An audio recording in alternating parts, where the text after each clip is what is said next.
نور الدین زنگی ان عظیم مسلمان حکمرانوں میں سے تھے جنہوں نے نہ صرف تلوار سے جہاد کیا بلکہ اپنے کردار، عدل اور تقوی کے ذریعے ایک پوری نسل کو پروان چڑھایا۔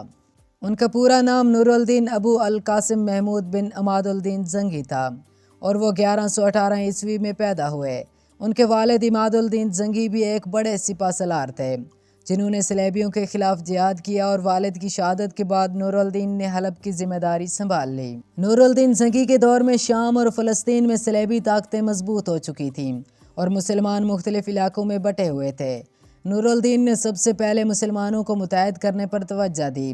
1154 عیسوی میں انہوں نے دمشق کو بغیر کسی خون ریزی کے اپنی حکومت میں شامل کر لیا، اور یوں شام پہلی بار ایک مضبوط اسلامی ریاست کے طور پر سامنے آئی۔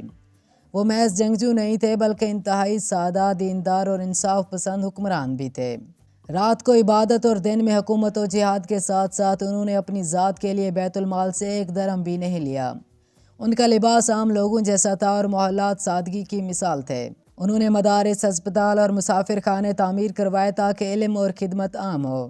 ایک مستند تاریخی واقعہ بھی قابل ذکر ہے۔ تاریخ کی معتبر کتابوں میں بیان ہوا ہے کہ نور الدین زنگی نے خواب میں رسول اللہ کی زیارت کی، جس میں آپ نے انہیں ایک طرف اشارہ فرمایا۔ یہ خواب ایک مرتبہ نہیں بلکہ کئی بار آیا، اور نور الدین نے اسے ایک گہری تنبیہ اور ذمہ داری کے طور پر لیا۔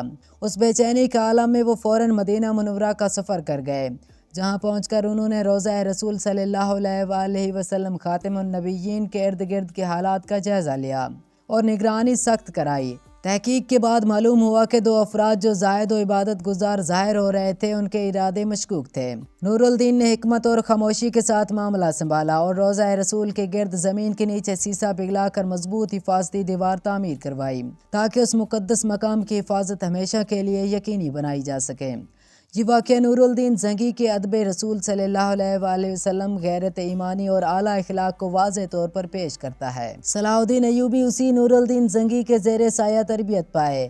نور الدین نے انہیں اہم ذمہ داریاں دیں، اعتماد کیا اور جہاد، سیاست اور عدل کے صحیح مفہوم سے روشناس کرایا۔ مصر میں فاطمی خلافت کے خاتمے کے وقت نور الدین زندہ تھے اور صلاح الدین ان کے وفادار سپہ سالار تھے۔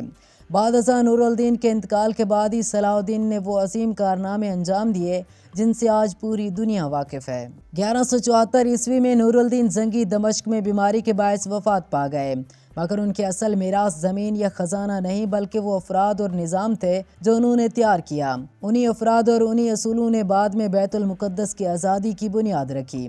یہی وہ عظیم ہیروز ہوتے ہیں جو اپنے وقت سے زیادہ آنے والے نسلوں کے بارے میں سوچتے ہیں اور اپنی ذمہ داری پوری کرتے ہیں۔ کمنٹ میں ضرور بتائیں اگلی پوسٹ کس مسلمان ہیرو یا عظیم شخصیت کے نام پر ہو، اور ایسے مستند اور دلچسپ تاریخی مواد کے لیے ہمارے چینل سلیم وائس کو سبسکرائب کرنا نہ بھولیں۔ جزاک اللہ خیراً۔